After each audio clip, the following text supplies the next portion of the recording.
So here we have a typical rental case that you would get if you were to go to, say, Long and McQuaid and rent a fiddle. It's very typical. I've seen a million of them. They have good zippers there and a Velcro closer. And the zippers go all the way around the back, which is good to know because sometimes you don't open it big enough when you first get them. There's a strap here. Now, you can do backpack straps. I tend to do the one strap over the shoulder like a soldier deal. That's a little spot for books that's never big enough. And so now we open up the case and we'll check out this rental fiddle. Zippers, make sure you do them all the way around the back there.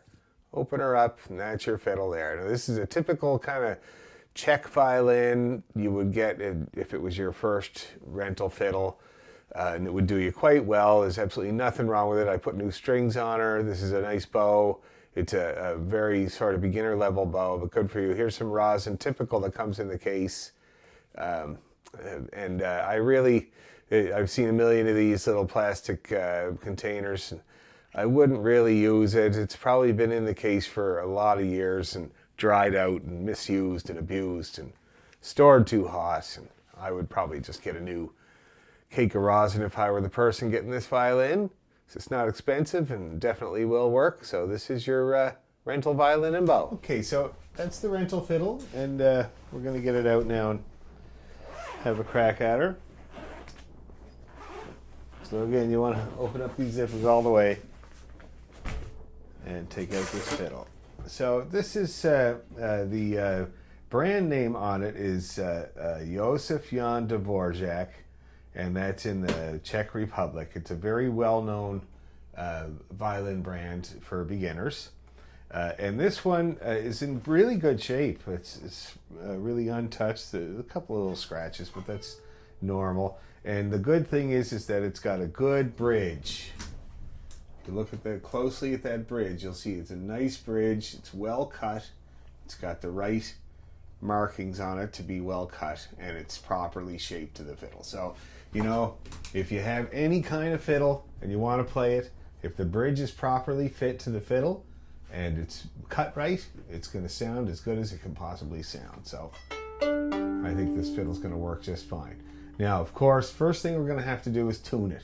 And when you rent a fiddle, it's sometimes a little bit tricky to learn how to tune it. Tuning your fiddle is hard to do. It takes time to learn, but you can kind of get her in the ballpark in the meantime.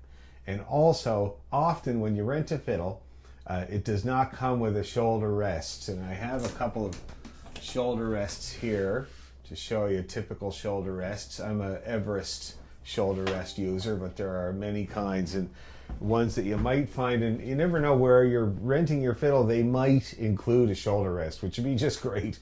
But most of the time they don't. But here's a Kun. This is a very typical, probably one of the most popular shoulder rests there is on the market.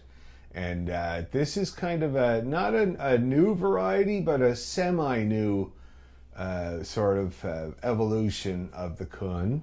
This is the older one. And this, so say you might rent a fiddle and it comes with a shoulder rest. This might be what you're talking about here. So this one is notorious for a couple of reasons. First of all, you can see the rubber's wearing off, and that's what always happens. You have to go get surgical tubing and put it on there, and the rubber would wear off quickly, and then that means these metal bits here would just chew up your fiddle. The other problem was the rubber. This non-stick rubber would dry out right away, and this is a perfect example. This is it's getting slick, and when they dried out these rubber things, they would be slicker than no rubber thing at all. So if you have this in your case, just make sure you don't have any of these problems. So you might want to get a new one. Shoulder rests are tricky, but anyway. So I'm going to put this, which is kind of the more typical one. I'm going to put that on there, and the way you put your shoulder rest on is very simply. I always use fiddle maker hold right between the knees there in the C ribs or the cutouts, and just put the shoulder rest on. And I'll get the bow out. Now, this is a very typical bow, and if you took it to a luthier and to get it rehaired, he'd just sell you a new one. It's very cheap, meant for beginners. And, you know, it's good to have a bow that's like this when you first start off, because you learn how to get a decent sound out of it. And if you can learn to get a decent sound with something like this, and when you get a nice bow, it's going to be really easy to get a good sound. So nothing wrong with it at all. It's straight. It's got good hair. The bow, the frog works very well. This one's got the rubber grip, very common with rental violins. And as long as you loosen that off, that's going to work just fine for you. So I'm going to tighten her up now, usually four turns or so. I always say 3 to 5 for most bows. And this one seems exactly like that. It's about 3.5, 4 turns to get her tight enough. Now let's see here. I'm just going to put my tuner on. See if she's close. I put new strings on it. And so they take some time to settle in.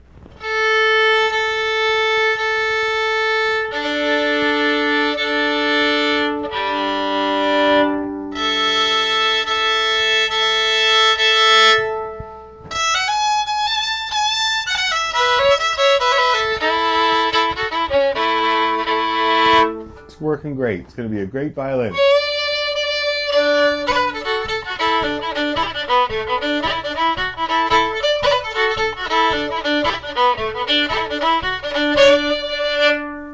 Okay, so that's your typical rental violin, and that's getting her out of the case and ready to play.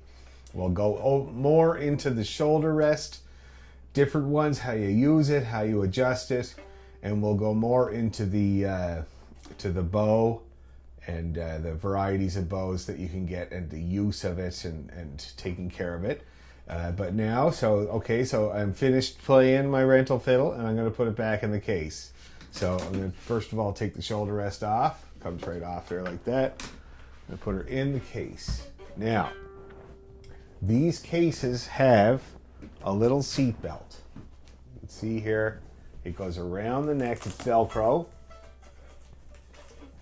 Goes around the neck and tightens right up around the neck of the fiddle. Always do up your seat belt. I had a case one time and I had my dad's fiddle in there and I did not do up the seat belt, and I opened it up. The latches failed on the case that I bought, and the case opened and the fiddle came clattering out onto the pavement. Terrible ordeal. I had her all fixed up, but cut the E string. Had to do the last set of the gig with no E string. So always do up your little seat belt there. And then when I put the bow away, I'm just going to loosen it off. So if it was 3.5 turns to tighten it, it's 3.5 turns to loosen it. Let's see, 1, 2, 3 and a bit. Perfect. And that's what it looks like loose. And I'll put it in. The tip of it, that's the tip, goes into the pocket on that end. And the frog part goes over this little toggle. And you close the toggle over it like that. Now, you can put this, sometimes fit it in around the neck of the fiddle. That's what a lot of people do. We'll go into that later. Or you can stick it into this pocket that's not really big enough for anything, but it'll do in a pinch. And then I'm going to zip it up.